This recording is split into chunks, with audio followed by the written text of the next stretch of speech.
नमस्ते।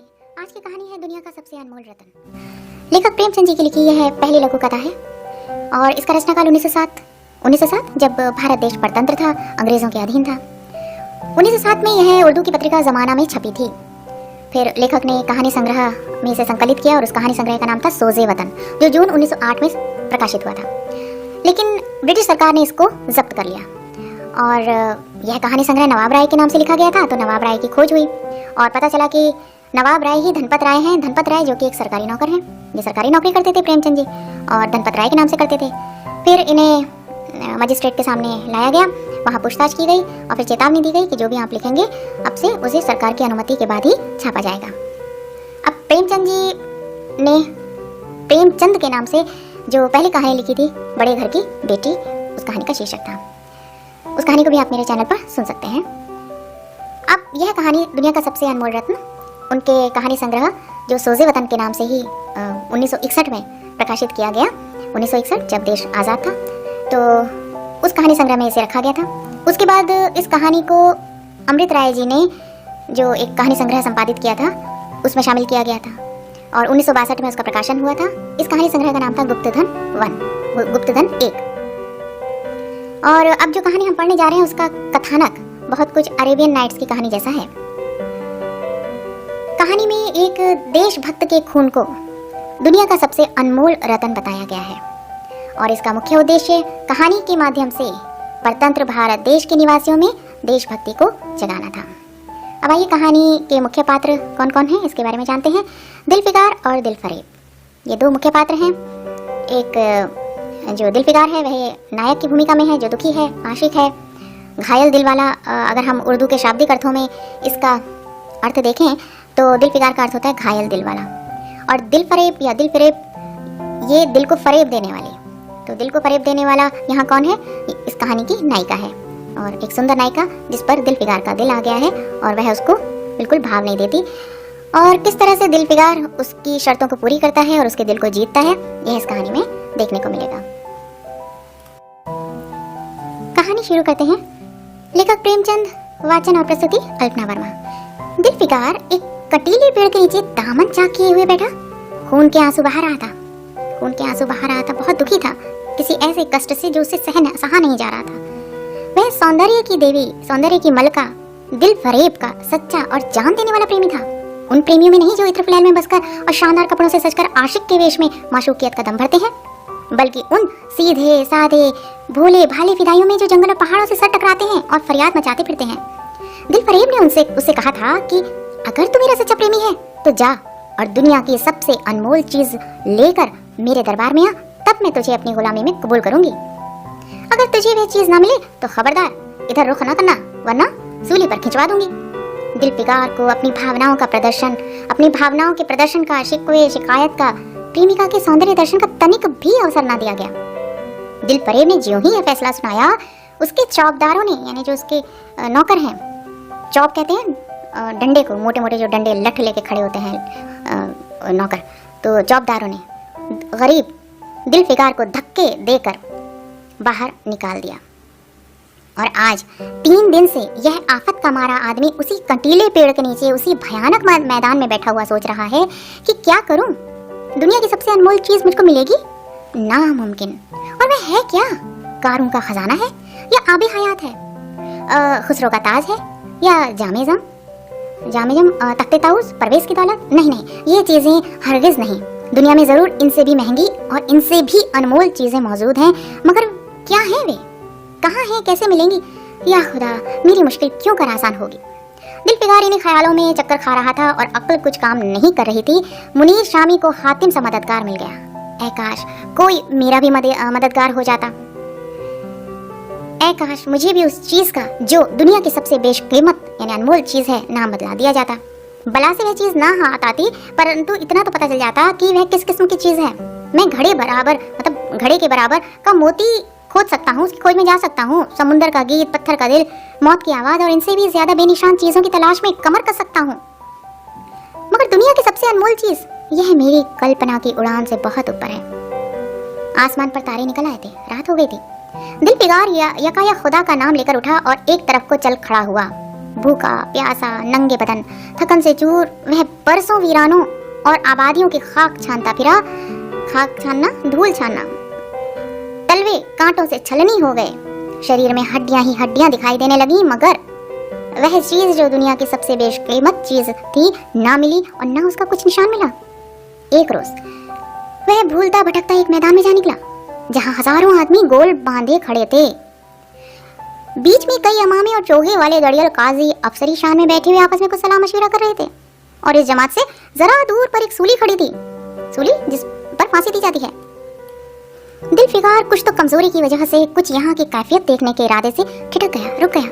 क्या देखता है कि कई लोग नंगी तलवारें लिए एक कैदी को जिसके हाथ पैर में जंजीरें हैं पकड़े चले आ रहे हैं। सूली के पास पहुंचकर जब सभी सिपाही रुक गए और कैदी की हथकड़ियां बेड़ियां सब उतार ली गईं, तब उसने देखा कि यह जो आदमी है यह काला चोर है। तो यहाँ लेखक ने लिखा कि इस अभागे आदमी का दामन सैकड़ों बेगुनाहों के खून के छींटों से रंगीन था, अर्थात वह एक खतरनाक कातिल था और उसका दिल नेकी के ख्याल से, भलाई के विचार से भी दूर दूर था। विचार भी उसके दिल में कभी नहीं आया होगा।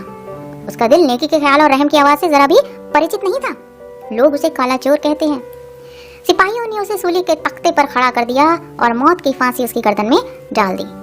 जल्लादों ने तख्ता खींचने का इरादा किया कि वह अभागा मुजरिम चीख कर बोला, खुदा के वास्ते मुझे एक पल के लिए फांसी से उतार दो ताकि अपने दिल की आखिरी आरज़ू, आखिरी इच्छा पूरी कर लूं। यह सुनते ही चारों तरफ सन्नाटा छा गया। लोग अचंभे में आकर ताकने लगे। काजियों ने एक मरने वाले आदमी की अंतिम इच्छा को रद्द करना उचित न समझा, अंतिम याचना, उसकी अंतिम प्रार्थना को रद्द करना उचित नहीं समझा और बदनसीब पापी काला चोर जरा देर के लिए फांसी से उतार लिया गया। इसी भीड़ में एक खूबसूरत भोला भाला लड़का एक छड़ी पर सवार होकर अपने पैरों पर उछल उछल फर्जी घोड़ा दौड़ा रहा था और अपनी सादगी की दुनिया में ऐसा मग्न था कि जैसे इस वक्त सचमुच किसी अरबी घोड़े का शहसवार है। उसका चेहरा उस सच्ची खुशी से कमल की तरह खिला हुआ था जो चंद दिनों के लिए बचपन में ही हासिल होती है और जिसकी याद हमको मरते दम तक नहीं भूलती। उसका दिल अब तक पाप की गर्द और धूल से अछूता था और मासूमियत उसे अपनी गोद में खिला रही थी। बदनसीब काला चोर फांसी से उतरा। हजारों आंखें उस पर गड़ी थीं। वह उस लड़के के पास आया और उसे गोद में उठाकर प्यार करने लगा। उसे इस वक्त वह जमाना याद आया जब वह खुद ऐसा ही भोला भाला, ऐसा ही खुश व खुर्रम और दुनिया की गंदगियों से ऐसा ही पाक साफ था। माँ गोदियों में खिलाती थी, बाप बलाएं लेता था और सारा कुनबा जान न्यौछावर करता था। आह, काले चोर के दिल पर इस वक्त, इस समय बीते हुए दिनों की याद का इतना असर हुआ कि उसकी आंखों से, जिन्होंने दम तोड़ती हुई लाशों को तड़पते देखा, तब वे न झपकी, तब उसके मन में कभी दया की भावना नहीं आई। लेकिन आज इन बीते हुए दिनों की याद ने ऐसा असर किया कि उसकी आंखों से आंसू का एक कतरा टपक पड़ा, यानी आंसू की एक बूंद टपक पड़ी। दिलफिकार ने लपक कर उस अनमोल मोती को हाथ में ले लिया और उसके दिल ने कहा, बेशक यह दुनिया की सबसे अनमोल चीज है जिस पर तख्ते ताउस और जामे जम और आबे हयात जर्रे परवेज सब न्यौछावर हैं। इस ख्याल से खुश होता, कामयाबी की उम्मीद में सरमस्त, दिलफिकार अपनी माशुका दिलफरेब के शहर मीनो सवाद को चला। मगर ज्यों ज्यों मंजिलें तय होती जाती उसका दिल बैठ जाता, यानी उसे निराशा सी कहीं ना कहीं महसूस होने लगी थी। उसका मन उदास हो रहा था कि कहीं उस चीज़ की जिसे मैं दुनिया की सबसे बेशकीमत चीज़ समझता हूँ, दिलफरेब की आंखों में कदर ना हुई तो मैं फांसी पर चढ़ा दिया जाऊंगा। यही शर्त रखी थी उसकी माशुका ने और इस दुनिया से नामुराद जाऊंगा। जो उसकी इच्छा थी, मन की मुराद थी, वो पूरी नहीं होगी। ना तो उसने दिलफरेब का चेहरा देखा था, उसके दर्शन भी नहीं कर पाया था जब उससे मिलने गया था, और यह शर्त जब उसने सुनाई तो उसके द्वारपालों ने उसे धक्के देकर भगा दिया था। तो वह कह रहा है कि अब जो हो सो हो, यह तो किस्मत आजमाइश है उसके, वह अपनी किस्मत को आजमा रहा है, देखते हैं क्या होता है। आखिरकार पहाड़ दरिया तय करते शहर मीनो सवाद में आ पहुंचा और दिलफरेब की ड्योढ़ी पर, यानी उसकी दहलीज पर जाकर विनती की कि थकान से टूटा हुआ दिलफिकार खुदा के फजल से हुक्म की तामील करके आया है और आपके कदम चूमना चाहता है। दिलफरेब ने फौरन उसे अपने सामने बुला भेजा और सुनहरे पर्दे की ओट से फरमाइश की कि वह अनमोल चीज पेश करो। दिलफिकार ने आशा और भय की एक विचित्र मनस्थिति में वह बूंद पेश की और उसकी सारी कैफियत बहुत पुरअसर लफ्जों में बयान की। दिलफरेब ने उस पूरी कहानी को बहुत गौर से सुना, बहुत ध्यान से सुना और फिर वह भेंट, यानी जो वो लेके आया आंसू की बूंद, उसे हाथ में लेकर जरा गौर करके बोली कि दिलफिकार, बेशक तूने दुनिया की एक बेशकीमत चीज ढूंढ निकाली, तेरी हिम्मत और तेरी सूझबूझ की मैं दाद देती हूँ, मगर यह दुनिया की सबसे अनमोल चीज नहीं है, इसलिए तू यहाँ से जा और फिर कोशिश कर, शायद अब की तेरे हाथ वह मोती लगे और तेरी किस्मत में मेरी गुलामी लिखी हो। तो अभी तक वह उसे अपना गुलाम बनाने का भाव रखती है, या कहें कि जो उसका आशिक है उसके मन में उसका गुलाम तक बन जाने की इच्छा है। इतना उससे वह प्रेम करता है और दिल फरेब उसको अब भी अपना चेहरा दिखाएगी या नहीं, आगे देखते हैं। जैसा कि मैंने पहले ही बतला दिया था, वह कह रही है कि अगर तुम सबसे अनमोल चीज़ नहीं लाए तो मैं फांसी पर चढ़ा दूंगी। अब आगे कहती है कि जैसा कि मैंने पहले ही बतला दिया था कि मैं तुझे फांसी पर चढ़वा सकती हूँ, मगर मैं तेरी जान बख्शी करती हूँ, यानी तेरी जान बख्श देती हूँ, तुझे छोड़ देती हूँ, इसलिए कि तुझ में वह गुण है जो मैं अपने प्रेमी में देखना चाहती हूँ, और मुझे यकीन है कि तू ज़रूर कभी ना कभी कामयाब होगा। यानी वह इतना दृढ़ निश्चयी है, उसमें साहस है और वह उसके लिए कुछ भी कर गुजरने को तैयार है। तो ऐसा प्रेमी वह चाहती रही होगी, तो वह कहता है तुम एक दिलेर आदमी हो, इसलिए मैं तुम्हें छोड़ रही हूँ, जाओ एक और बार कोशिश करो। नाकाम और नामुराद दिलफिगार इस माशुकाना इनायत से ज़रा दिलेर होकर बोला। माशुका उसकी जो प्रेमिका थी दिल फरेब, उसने थोड़ा सा एहसान किया उस पर कि उसकी जान बख्श दी और उसकी प्रशंसा में कुछ अच्छे शब्द कहे। तो इस माशुकाना इनायत से, उसकी माशुका के इस एहसान से उसमें हिम्मत आ गई और कहता है, ऐ दिल की रानी, बड़ी मुद्दत के बाद तेरी ड्योढ़ी पर सजदा करना नसीब होता है, फिर खुदा जाने ऐसे दिन कब आएंगे। क्या तू अपनी जान देने वाले आशिक के, अपने आशिक जो तुझ पर जान दे सकता है, उसके बुरे हाल पर तरस न खाएगी, दया नहीं दिखाएगी? क्या अपने रूप की एक झलक दिखलाकर इस जलते हुए दिलफिगार को आने वाले सख्तियों के झेलने की ताकत न देगी? तेरी एक मस्त निगाह के नशे से चूर होकर मैं वह कर सकता हूँ जो आज तक किसी से न बन पड़ा हो। लेकिन दिल फरेब ने ये बातें सुनी और आशिक की चाव भरी बातें सुनकर गुस्सा हो गई और हुक्म दिया, इस दीवाने को खड़े खड़े दरबार से निकाल दो। चौबदार ने फौरन गरीब दिलफिगार को धक्के देकर यार के कुचे से, यानी यार की गली से, उसकी माशुका के जहाँ पर वह खड़ा था दरवाजे से, दहलीज से बाहर निकाल दिया। कुछ देर तक तो दिलफिगार अपनी निष्ठुर प्रेमिका की इस कठोरता पर आंसू बहाता रहा और सोचने लगा कि कहाँ जाऊं। मुद्दतों रास्ते नापने और जंगलों में भटकने के बाद आंसू की यह बूंद मिली थी। अब ऐसी कौन सी चीज है जिसकी कीमत इस आबदार मोती से ज्यादा हो? हजरत खिज्र, तुमने सिकंदर को आबे हयात के कुएं का रास्ता दिखाया था, क्या मेरी बहाना पकड़ोगे? सिकंदर सारी दुनिया का मालिक था, मैं तो एक बेघरबार मुसाफिर हूँ। तुमने कितनी ही डूबती किश्तियां किनारे लगाई हैं, मुझ गरीब का बेड़ा भी पार करो। ए आली मुकाम जिब्रिल, कुछ तुम ही इस नीमजान दुखी आशिक पर तरस खाओ। तुम खुदा के खास दरबारी हो, क्या मेरी मुश्किल आसान ना करोगे? गरज यह है कि दिलफिगार ने बहुत फरियाद मचाई, मगर उसका हाथ पकड़ने के लिए कोई सामने नहीं आया। आखिर निराश होकर वह पागलों की तरह दोबारा एक तरफ को चल पड़ा। दिलफिगार ने पूरब से पश्चिम तक, उत्तर से दक्षिण तक कितने ही जंगलों और वीरानों की खाक छानी। कभी बर्फिस्तान चोटियों पर सोया, कभी डरावनी घाटियों में भटकता फिरा, मगर जिस चीज की धुन थी वह ना मिला, यहाँ तक कि उसका शरीर हड्डियों का एक ढांचा रह गया। एक रोज वह शाम के वक्त किसी नदी के किनारे खस्ता हाल पड़ा हुआ था, बेखुदी के नशे में था, और उस नशे से जब वह चौंका तो क्या देखता है कि चंदन की एक चिता बनी हुई है और उस पर एक युवती सुहाग के जोड़े पहने 16 श्रृंगार किए बैठी हुई है। उसकी जांघ पर उसके प्यारे पति का सर है। हजारों आदमी गोल बांधे खड़े हैं और फूलों की बरखा कर रहे हैं। यकायक चिता में से खुद ब खुद एक लपट उठी। सती का चेहरा उस वक्त एक पवित्र भाव से आलोकित हो रहा था। चिता की पवित्र लपटें उसके शरीर से लिपट गईं और दम के दम में वह फूल सा शरीर राख का ढेर हो गया। तो बहुत पहले सती की जो सती प्रथा थी उसके बारे में भी इस कहानी में यहाँ जिक्र आपको देखने को मिल रहा है। प्रेमिका ने अपने प्रेमी पर खुद को न्यौछावर कर दिया था।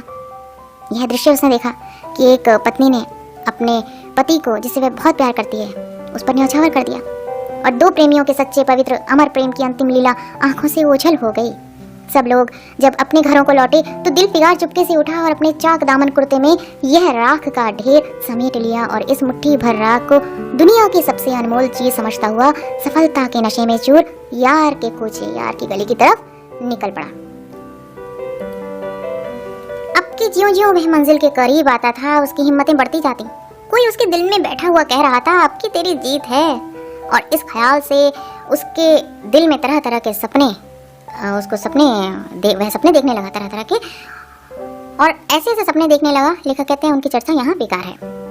आखिरकार वह शहर मीनो स्वाद में दाखिल हुआ और दिलफरेब की ऊंची ड्योढ़ी पर जाकर खबर दी कि दिलफिगार सुरखरू होकर लौटा है और हुजूर के सामने आना चाहता है। दिलफरेब ने अपने जाबाज आशिक को फौरन दरबार में बुलाया और उस चीज के लिए जो दुनिया की सबसे बेशकीमत चीज थी हाथ फैला दिया। दिलफिगार ने हिम्मत करके उसकी चांदी जैसी कलाई को चूम लिया और मुट्ठी भर राख को उसकी हथेली में रखकर सारी कैफियत दिल को पिघला देने वाले लफ्जों में कह सुनाई और सुंदर प्रेमिका के होठों से अपनी किस्मत का मुबारक फैसला सुनने के लिए इंतजार करने लगा। क्या वो क्या फैसला सुनाएगी? दिलफरेब ने सारी कहानी सुनी और उस मुट्ठी भर राख को आंखों से लगा लिया, सम्मान देते हुए आंखों से लगा लिया और कुछ देर तक विचारों के सागर में डूबे रहने के बाद बोली, ए जान निछावर करने वाले आशिक दिलफिगार, बेशक यह राख जो तू लाया है जिसमें लोहे को सोना करने की सिफत है, दुनिया की बहुत बेशकीमत चीज है और मैं सच्चे दिल से तेरी एहसानमंद हूँ कि तूने ऐसी अनमोल भेंट मुझे दी है, मगर दुनिया में इससे भी ज्यादा अनमोल कोई चीज है, जा उसे तलाश कर तब मेरे पास आ। मैं तहे दिल से दुआ करती हूँ कि खुदा तुझे कामयाब करे। यह कहकर वह सुंदर पर्दे से बाहर आई और माशुकाना अदा से अपने रूप का जलवा दिखाकर फिर नजरों से ओझल हो गई। इस बार उसने अपना चेहरा एक झलक उसे दिखा दी। एक बिजली थी कि कौंधी और फिर बादलों के पर्दे में छिप गई। अभी दिलफिगार के होश हवास ठिकाने पर ना पाए थे कि चौकीदार ने मुलायमियत से उसका हाथ पकड़कर यार के गुच्छे से उसको निकाल दिया और फिर तीसरी बार वह प्रेम का पुजारी निराशा के अथाह समुंदर में गोते खाने लगा। पहली बार जब उसके सामने प्रेमिका ने शर्त रखी, दूसरी बार जब वह आंसू लेकर गया, तीसरी बार जब वह सती की राख लेकर गया। दिलफिगार का हियाब छूट गया और उसे यकीन हो गया कि मैं दुनिया में इसी तरह नाशाद और नामुराद मर जाने के लिए पैदा किया गया था और अब इसके सिवा कोई चारा नहीं है कि किसी पहाड़ पर चढ़कर नीचे कूद पड़ूं ताकि माशूक के जुल्मों की फरियाद करने के लिए एक हड्डी भी बाकी ना रहे। वह दीवाने की तरह उठा और गिरता पड़ता एक गगनचुंबी पहाड़ की चोटी पर जा पहुंचा। किसी और समय वह ऐसे ऊंचे पहाड़ पर चढ़ने का साहस न कर सकता था, मगर इस समय जान देने के जोश में उसे वह पहाड़ एक मामूली टेकरी से ज्यादा ऊंचा नजर नहीं आया।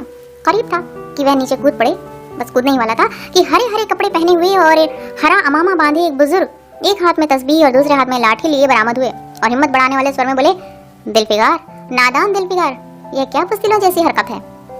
तू मोहब्बत का दावा करता है और तुझे इतनी भी खबर नहीं कि मजबूत इरादा मोहब्बत के रास्ते की पहली मंजिल है। यह इस कहानी में एक महत्वपूर्ण कथन है। वह कहता है कि दिलफिगार, नादान दिलफिगार, यह क्या पुस्तिलों जैसी हरकत है? तू मोहब्बत का दावा करता है और तुझे इतनी भी खबर नहीं कि मजबूत इरादा मोहब्बत के रास्ते की पहली मंजिल है। मर्द बन और यूं हिम्मत न हार। पूरब की तरफ एक देश है जिसका नाम हिंदुस्तान है, वहां जा और तेरी आरज़ू पूरी होगी। यह कहकर हजरत खिज्र गायब हो गए, चले गए वहां से। दिलफिगार ने शुक्रिया की नमाज अदा की और ताज़ा हौसले, ताज़ा जोश और अलौकिक सहायता का सहारा पाकर खुश खुश पहाड़ से उतरा और हिंदुस्तान की तरफ चल पड़ा।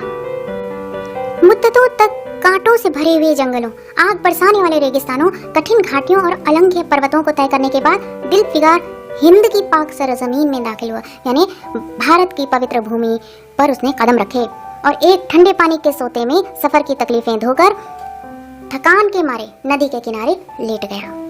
शाम होते होते वह एक जटिल मैदान में जा पहुंचा जहां बेशुमार अधमरी और बेजान लाशें बिना कफन के पड़ी हुई थीं। चील कौवे और वहशी दरिंदे मरे पड़े हुए थे और सारा मैदान खून से लाल हो रहा था। यह डरावना दृश्य देखते ही दिलफिगार का जी दहल गया। या खुदा, किस मुसीबत में जान फंसी। मरने वालों का कराहना, सिसकना और एड़ियां रगड़ कर जान देना, दरिंदों का हड्डियों को नोचना और गोश्त के लोथड़ों को लेकर भागना, ऐसा हौलनाक सीन दिलफिगार ने कभी ना देखा था। अचानक उसे ख्याल आया, यह लड़ाई का मैदान है और ये जो लाशें हैं सूरमा यानी बहादुर सिपाहियों की हैं। इतने में करीब से कराहने की आवाज आई। दिलफिगार उस तरफ घूमा तो देखा एक लंबा तगड़ा आदमी जिसका मर्दाना चेहरा जान निकालने की कमजोरी से पीला हो गया है, जमीन पर सर झुकाए पड़ा हुआ है। सीने से खून का फव्वारा जारी है, मगर आपदार तलवार की मूठ पंजे से अलग नहीं हुई। उसके हाथ में अभी भी तलवार की मूठ है। दिलफिगार ने एक चीथड़ा लेकर घाव के मुख पर रख दिया ताकि खून रुक जाए और बोला, ए जवां मर्द, तू कौन है? जवां मर्द ने यह सुनकर आंखें खोली और वीरों की तरह बोला, क्या तू नहीं जानता मैं कौन हूँ? क्या तूने आज इस तलवार की काट नहीं देखी? मैं अपनी माँ का बेटा और भारत का सपूत हूँ। यह कहते कहते उसकी त्योरियों पर बल पड़ गए। पीला चेहरा गुस्से से लाल हो उठा और आबदार शमशीर फिर अपना जौहर दिखाने के लिए चमक उठी। दिलफिकार समझ गया कि यह इस वक्त मुझे दुश्मन समझ रहा है। वह जरा नरमी से बोला, ए जवान मर्द, मैं तेरा दुश्मन नहीं हूँ, अपने वतन से निकला हुआ एक गरीब मुसाफिर हूँ। इधर भूलता भटकता निकला, बराए मेहरबानी मुझसे यहाँ की कुल कैफियत बयान कर, मुझे यहाँ का पूरा हालचाल बता, यहाँ क्या हुआ था। यह सुनते ही घायल सिपाही बहुत मीठे स्वर में बोला, अगर तू मुसाफिर है तो आ मेरे खून से तर पहलू में बैठ जा, क्योंकि यही 2 अंगुल जमीन है जो मेरे पास अब बाकी रह गई है और सिवाय मौत के कोई नहीं छीन सकता। अफसोस है कि तू यहाँ ऐसे वक्त में आया है जब हम तेरा आतिथ्य सत्कार करने के योग्य नहीं है। जैसा कि आप जानते हैं कि हिंदुस्तान अतिथि सेवा के लिए प्रसिद्ध है। यहाँ इस धरती पर अतिथि देवो भव का भाव रहता है। अतिथि को, मेहमान को ईश्वर के समान मानकर उसकी सेवा की जाती है। तो उसी बात को यहाँ पर लेखक ने अपनी इस कहानी में उस बात को रेखांकित किया, उस बात का उल्लेख भी इस संवाद के जरिए किया है। तो वह वीर सिपाही जो मर रहा है, अब मौत के नजदीक है, वह कह रहा है कि हमारे बाप दादा का देश आज हमारे हाथ से निकल गया और इस वक्त हम बेवतन हैं। मगर पहलू बदलकर वह कहता है, हमने हमलावर दुश्मनों को बता दिया कि राजपूत अपने देश के लिए कैसी बहादुरी से जान देता है। ये आसपास जो लाशें तू देख रहा है ना, ये उन लोगों की हैं जो इस तलवार के घाट उतरे हैं। और फिर मुस्कुराकर कहता है, और गोया कि मैं बेवतन हूँ, मगर गनीमत है कि दुश्मन की जमीन पर मर रहा हूँ। सीने के घाव से चीथड़ा निकालकर, क्या तूने ये मरहम रख दिया? जो उस दिलफिकार ने कपड़ा रख दिया था उसके घाव पर कि खून ना बहे। तो वह कहता है कि क्या तूने ये मरहम रख दिया? खून निकलने दे, इसे रोकने से क्या फायदा? क्या मैं अपने ही देश में गुलामी करने के लिए जिंदा रहूं? अब यहाँ ये बात कहकर लेखक जो परतंत्र गुलाम देशवासी हैं उनकी चेतना को जगाना चाहते हैं, उनके मन में देश के प्रति, अपनी गुलामी के प्रति चेतना को जगाना चाहते हैं कि गुलाम रहकर जिंदा रहना कोई अच्छी बात नहीं है, ये सही नहीं है। और फिर वह कहता है कि नहीं, ऐसी जिंदगी से मर जाना ही अच्छा है, इससे अच्छी मौत मुमकिन नहीं है कि मैं देश के लिए लड़ते हुए मर रहा हूँ। वह इस गुलाम धरती पर अपने गुलाम देश में जीना नहीं चाहता। जवान मर्द की आवाज़ मध्यम हो गई, यानी धीमी हो गई, अंग ढीले पड़ गए, खून इतना ज़्यादा बहा कि खुद ब खुद बंद हो गया, रह रहकर एक आध बूंद टपक पड़ती थी। आखिरकार सारा शरीर बेदम हो गया, यानी अब सांस रुक गई, दिल की हरकत बंद हो गई, आंखें मुंद गई, अर्थात उसकी मृत्यु हो गई। दिलफिकार ने समझा अब काम तमाम हो गया है कि मरने वाले ने धीमे से कहा, भारत माता की जय। और उसके सीने से खून का जो आखिरी कतरा निकल पड़ा, जो आखिरी बूंद उसके सीने से निकली। एक सच्चे देश प्रेमी और देशभक्त ने देशभक्ति का हक अदा कर दिया। खून के आखिरी कतरे तक उसने अपने देश के लिए सोचा, उसने अपने देश के लिए अपनी जान कुर्बान कर दी। दिलफिकार पर इस दृश्य का बहुत गहरा असर पड़ा और उसके दिल ने कहा, बेशक, बिना किसी शक के, निस्संदेह, दुनिया में खून के कतरे से ज्यादा अनमोल चीज कोई नहीं हो सकती। उसने फौरन उस खून की बूंद को, जिसके आगे यमन का बेटा भी है, उसे हाथ में ले लिया और इस दिलेर राजपूत की बहादुरी पर हैरत करता हुआ अपने वतन की तरफ निकल पड़ा। और शक्तियां यानी रास्ते की परेशानियां झेलता हुआ आखिरकार बहुत दिनों के बाद रूप की रानी मलका दिलफरेब की ड्योढ़ी पर जा पहुंचा और पैगाम दिया कि दिलफिकार सुरखरू होकर, कामयाब होकर लौटा है और दरबार में हाजिर होना चाहता है। दिलफरेब ने उसे फौरन हाजिर होने का हुक्म दिया और खुद हस्बे मामूल सुनहरे पर्दे की ओट में बैठी और बोली, दिलफिकार, अब की तो बहुत दिनों बाद वापस आया है, ला, दुनिया की सबसे बेशकीमत चीज कहाँ है? दिलफिकार ने मेहंदी रचे हथेलियों को चूमते हुए खून का वह कतरा उस पर रख दिया और उसकी पूरी कैफियत पुरजोश लहजे में सुना दी। पूरा जो भी किस्सा था, जो भी कुछ हुआ था, पूरी घटना उसको बता दी। वह खामोश भी न होने पाया था कि यकायक वह सुनहरा पर्दा हट गया और दिलफिकार के सामने हुस्न का एक दरबार सजा हुआ नजर आया, जिसकी एक एक नाज़नीन जुलेखा से बढ़कर थी। दिलफरेब बड़ी शान के साथ सुनहरी मसनद पर सुशोभित हो रही थी। दिलफिकार हुस्न का यह तिलिस्म, यह जादू देखकर अचंभे में पड़ गया और चित्र लिखित सा खड़ा रहा, यानी एकदम किसी चित्र के समान वहां पे वो बिना हिले डुले हक्का बक्का रह गया कि दिलफरेब मसनद से उठी और कई कदम आगे बढ़कर उसे लिपट गई। गाने वालियों ने खुशी के गाने शुरू किए, दरबारियों ने दिलफिकार को नजरें भेंट की, यानी उसे उपहार दिए और चांद सूरज को बड़ी इज्जत के साथ मसनद पर बिठा दिया गया। चांद सूरज, दिलफरेब और दिलफिकार को बड़ी इज्जत के साथ मसनद पर बिठा दिया गया। जब वह लुभावना गीत बंद हुआ तो दिलफरेब खड़ी हो गई और हाथ जोड़कर दिलफिकार से बोली, ऐ जानिसार आशिक दिलफिकार, जो ऐसा आशिक जो जान को न्यौछावर कर सकता है तो वो है।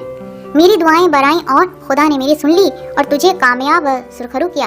आज से तू मेरा मालिक है और मैं तेरी लौंडी। ये जो शब्द है लौंडी, इसका अर्थ यहाँ पर गुलाम से है, क्योंकि यही शब्द उन्होंने प्रेमचंद जी ने निर्मला उपन्यास में भी एक सेवक सेविका के लिए, एक नौकर के लिए ही यूज़ किया है। तो पहले तो वह कहती थी कि तू मेरा गुलाम बन जाएगा या मैं तुझे अपनी गुलामी में स्वीकार कर लूँगी, और अब जब वह इस शर्त को पूरी करके एक दुनिया की सबसे अनमोल चीज़ उसके सामने लाकर रखता है, तो वह अपने आशिक से कहती है कि अब मैं तुझे अपना मालिक स्वीकार करती हूँ। यह कहकर उसने एक रत्न जड़ित यानी रत्नों से जड़ी मंजूषा मंगवाई और उसमें से एक तख्ते निकाले। उस पर लिखा हुआ था, सुनहरे अक्षरों में लिखा हुआ था, सुनहरे अक्षरों में लिखा हुआ था, खून का वह आखिरी कतरा, खून की वह आखिरी बूंद जो वतन की हिफाजत में गिरे, यानी जो देश की रक्षा में गिरे, दुनिया की सबसे अनमोल चीज है। और इस महत्वपूर्ण कथन के साथ ही कहानी समाप्त हो जाती है, यह संदेश देते हुए कि अगर देश में ऐसे नागरिक होंगे जो देशभक्त हैं और जो अपने देश के लिए अपने खून की आखिरी बूंद तक लड़ सकते हैं, दुश्मनों से लड़ सकते हैं, वे ही इस देश को परतंत्रता से मुक्ति दिला सकते हैं। ऐसा देश जो गुलाम हो चुका है, लेकिन उसमें ऐसे देशभक्त नागरिक अगर हैं तो वह देर तक गुलाम नहीं रह सकेगा। तो इस तरह से इस कहानी के माध्यम से उन्होंने देशवासियों में देशभक्ति की लौ जगानी चाहिए थी।